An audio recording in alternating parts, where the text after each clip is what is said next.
मराठवाड्यासह मध्य महाराष्ट्र, कोकण आणि विदर्भातल्या काही ठिकाणी मुसळधार पावसाचा इशारा. धाराशिव, लातूर आणि नांदेड जिल्ह्यामधल्या शाळा कॉलेजांना सुट्टी.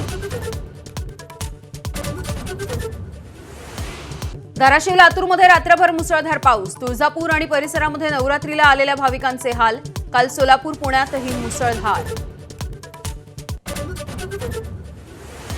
धाराशिवमध्ये आरणी नदीवरून जाताना शेतकरी थोडक्यात बचावले. पुराच्या पाण्यामध्ये वाहून जात असताना पोहता येत असल्यामुळे जीव बचावला.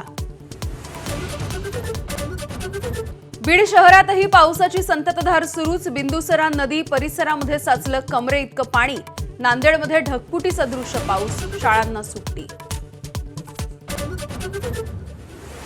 सोलापूरच्या उंदर गावामध्ये पाहणीसाठी गेलेल्या सदाभाऊ खोतांवरती स्थानिकांचा रोष. केवळ फोटो सेशनसाठी आलात का, असाही सवाल. रोष बघता सदाभाऊ खोतांनी घेतला काढता पाय. थोड्याच वेळात उद्धव ठाकरेंची पत्रकार परिषद. फडणवीसांनी केलेला पीएम केअर फंडाचा आरोप आणि 11 तारखेच्या मोर्चावरती भाष्य करणार.